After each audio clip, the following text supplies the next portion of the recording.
Topping. Choose your toppings. I'm going to pick this topping right here. This right here is the Topping D50s DAC. And I happened to pick this up on Drop about a month and a half or two ago. Because my friend was looking for a DAC and he's like, "Hey, Bobby, can you recommend me a nice little DAC to go with my setup?" And I've kind of been helping him get into the whole audio fad with me and all that. And, you know, he's got the SHP 9500s. He's got my Aune X7S because I sold it to him. And now he has a D50s once I finish reviewing it. Because I'm like, yeah, look, I'll get it for you, but you have to pay me back. And on top of that, I'm going to review it first. And he's like, okay. So this is the DAC right here, and this is the box it comes with. Just keep in mind, it's not fully closed just because I tried packing it up, but honestly, I was like, I'm about to unpack it, so I'm not gonna fully, package everything the way it's supposed to be and all that, but it's close to what it's supposed to be. So you go ahead and lift it up. You got this nice little experience here, and you get this right here. Ooh, user's manual. Ooh, and warranty card. Nice. And here's the DAC itself. Keep in mind, those little ports back there are covered by a protector, kind of like the coaxes right there. But I didn't feel like putting them back on just for the sake of the video. But they do include that, so they do come well protected. And here's the DAC. So immediately when you open it up, you look at it and you go like, "Oh my God, this thing is tiny. Look at it. Just look at it, man." Here's my hand for comparison. It's so much tinier than it appears on the website or on Amazon or wherever it is you're looking at it. It's just so tiny. This thing it's adorable. So let's take a look at the inputs and outputs here on the back. You have a USB, optical, refresh, camera, please. You have coax. You have R&L RCA outs to go to a preamp or an amplifier, or straight up into your speakers. Like I use these for a few days like that, and they definitely work that way because, well, we'll get to the volume part in a bit. Oh, and of course it has the DC 5-volt plug for the charger at the back. And this is the entire unit. It's super tiny, super convenient, super portable. Love it. And what does it come with in the box? Well, it comes with styrofoam. Very nice deluxe styrofoam packaging. Comes with this remote right here. Feels very decent. Not cheap. Not exactly like high class, expensive either. I keep it in the bag just because, I don't want to get it dirty, but that's just me. It offers many different buttons and functions there, like volume up, volume down, switching inputs, mute, the power button. This is for adjusting the what do you call them? The filters. By the way, there are 7 different filters that you can play with. I kept it at stock, mode 1, just because I don't like coloring the sound at all. And I think in the vast majority of cases, stock is the rock. Whatever that means. It just means that it's good. Stock is better. What else does it offer? This is to adjust the brightness on the LED screen, which, by the way, is kind of dim, but usable. So, yeah, it's one of the few downsides of this DAC, but it does offer that. And I'll go ahead and plug it in a bit so you can check it out for yourself and take a look. And yeah, you can go ahead and play around with the rest of these. Yeah, it just performs the basic functions you're going to need at a distance, which is volume, adjusting inputs, and maybe just adjusting the brightness of the screen whenever you're like in a dim room and you're watching a movie and it's like over there where your TV is or whatever. And you just adjust that so that it turns like 30%, which is the lowest it can go. And yeah, very, very interesting remote, very convenient. Runs on 2 AAA batteries. Very good. What else does it come with? It comes with the Bluetooth antenna. This goes plugged into the back like that. Very easy to screw in, and it just kind of sticks up like that, or you can roll it to the side, assuming that the inputs and the cables aren't on the way. Does not affect functionality whatsoever. You can go ahead and do that if you're running it Bluetooth. If not, feel free to literally just leave it unplugged. Comes with the DC 5-volt, and keep in mind, does not come with the wall wart. So I had to go out of my way and walk a few meters away from my desk and grab this thing off of my rack. It's just a Samsung wall wart. It gets the job done. It's not cheapy 50-cent gas station wall wart, but it's not exactly like a super high quality, high class either. I think it came with one of my, it came with like a budget Samsung phone that I acquired at some point. So, you know, it's not like the most high class or high quality or anything, but it's not exactly dollar store materials either. So you can get away with that. And that's what I used for this. And I felt no muddiness in the sound, no interruptions, no, you know, flicking of the audio or anything, flickering, nothing like that. And it also comes with a USB-A to USB-B cable to set this up to your computer or to any other device you're looking for. Keep in mind, you can also plug in your phone directly through there, but you're obviously going to need an OTG adapter for this, from USB-B to USB-C or USB micro B or any other type of input, whatever your phone is running. Or you can just straight up buy the cable like that from USB-A to USB-C or whatever and just plug that to the back of this thing and it'll work perfectly fine. Now, let's go ahead and jump into the build quality here. This took a while. The build is absolutely fantastic. This thing is made out of metal, man. It's metal. And it is high quality metal. There are no issues that I have to report here whatsoever. Everything feels premium. It's going to last you for years. At the very least, the externals are. Power button feels adequate. Does not exactly have like a satisfying click or anything. But it has a sufficient amount of click and a sufficient amount of tactile feel to it, which I think is perfectly fine. You shouldn't be demanding anything more than that, especially at this price point. The only downside here in the build quality is this thing. This is how you adjust the inputs and the volume.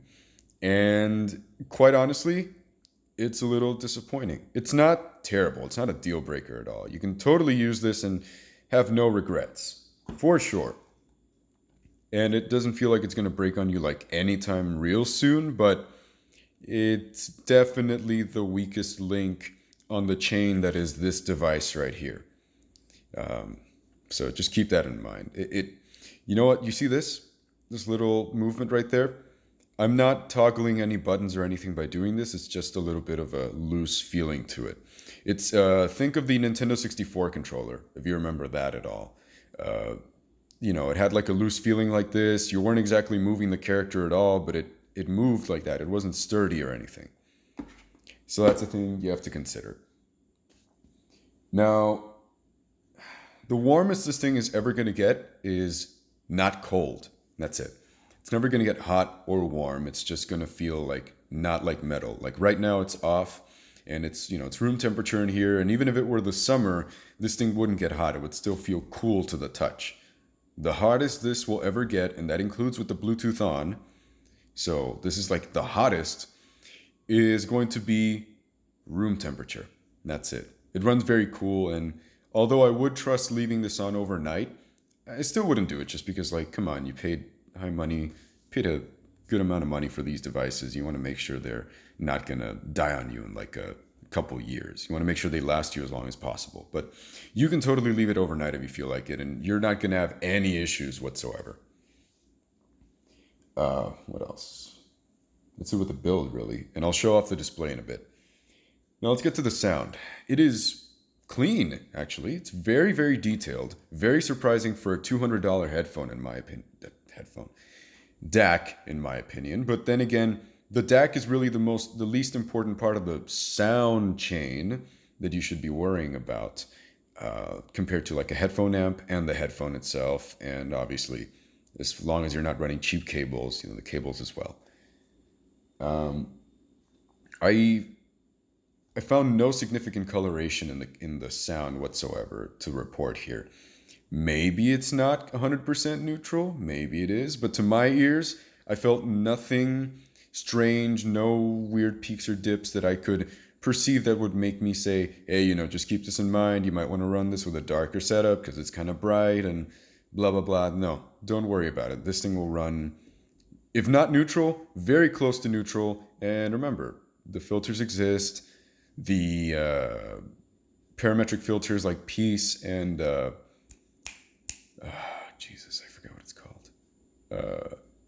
EQ, APO, whatever. The one that goes with Peace. I completely forget what it's called, but that's the one I use for my HD800s, just because I'm forced to use them because HD800s are bright, just like the HD800S. And even though I love their detail, you got to use that filter. You got to use an EQ.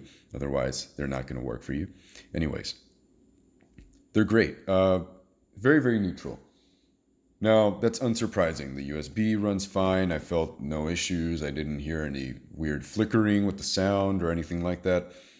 Switching back and forth between inputs is perfectly fine. It, gets the sound. It doesn't just like cut off and start off with the next input. It dims down, stays silent for like a second, and then springs to life with the other one, as opposed to just kind of like on, off, on. It kind of just rolls down and then rolls back up. So that's a very good feature, kind of eases you into the sound from having sound to not sound to having sound again.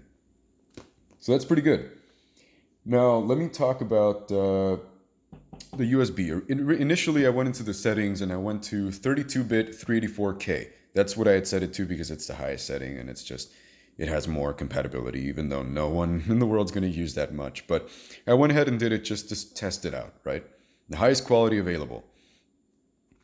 It ran perfectly fine until I went into foobar, and then it gave me a playback error, just like in the SMSL SU8. So I think it just has to do with a plugin issue with foobar that you need to download an additional plugin. But I'm not going to do that. I just decided to downscale it to 192K.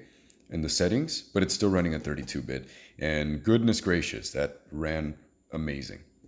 It's the exact same thing, really. No perceivable difference because, in case you don't know, it doesn't upscale the sound to 192K. It just means it is available to play that sound if you have a file of that quality and that type.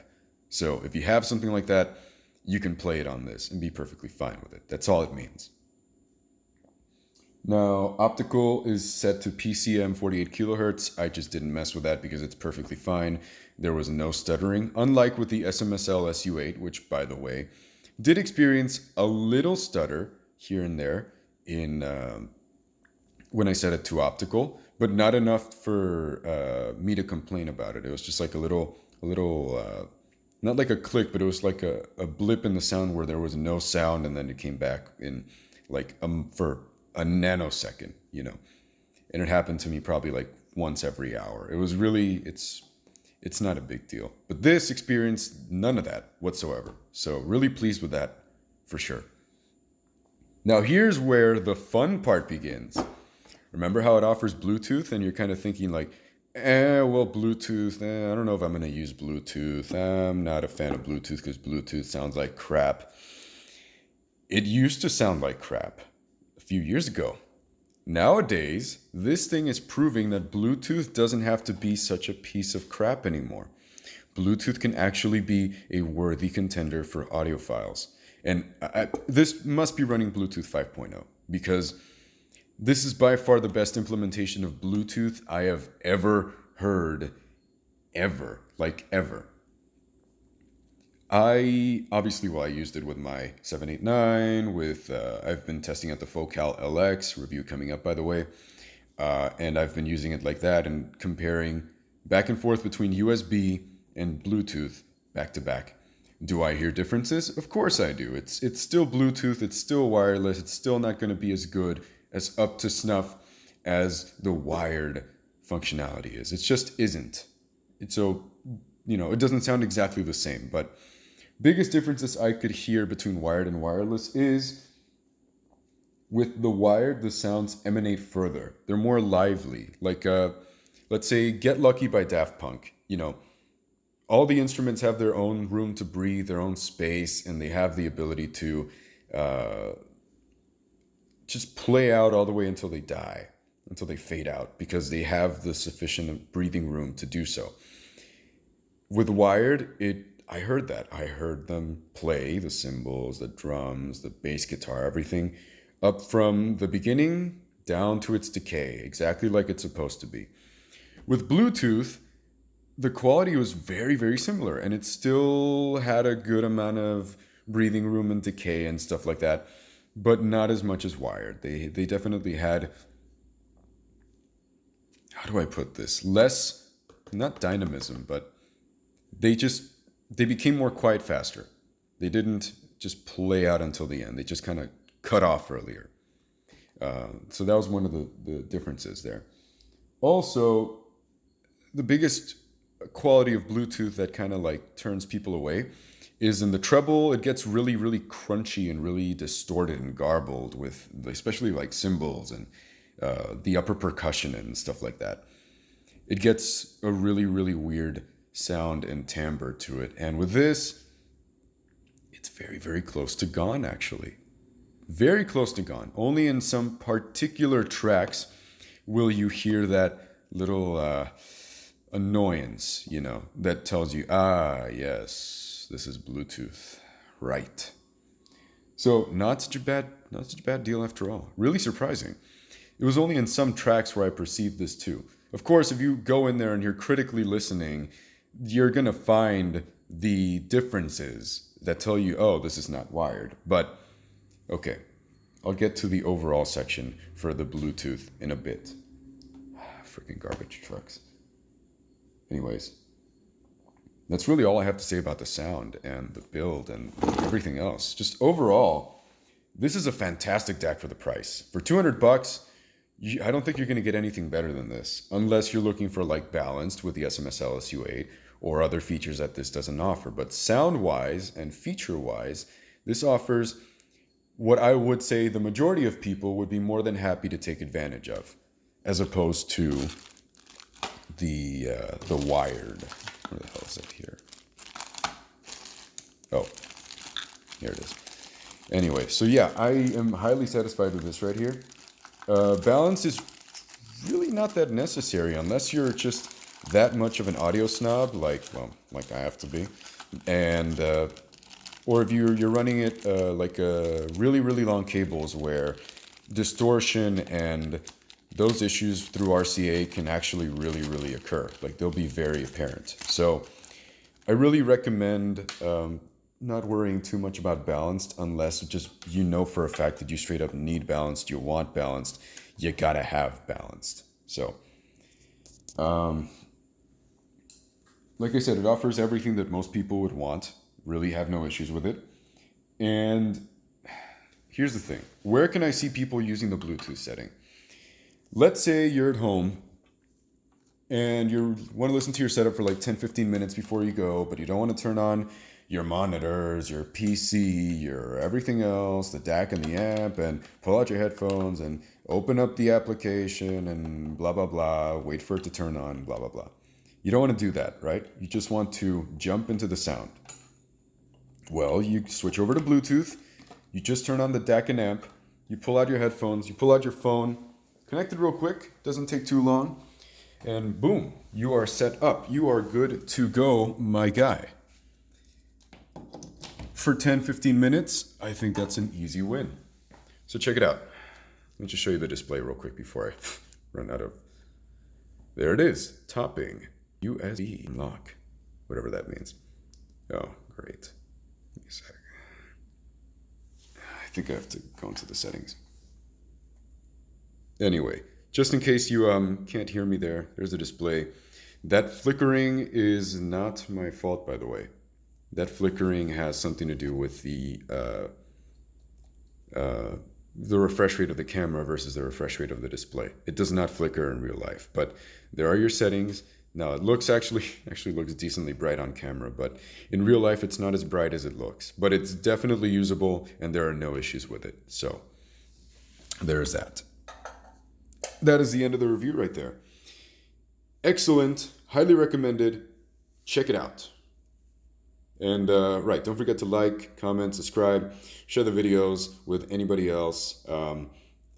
As far as sharing the videos go, not that I would appreciate if you guys shared with like absolutely everyone or whatever, but I feel like this channel is mainly intended for those of us who care about audio. So I mostly recommend that you share this with people who want to get into audio or are already into audio, because those are the people that truly matter to us, right? Anyway, go ahead and do that. Thank you very much for watching, and I hope this helped you out. Go ahead and pick it up. It's a nice little thing right there. See you around.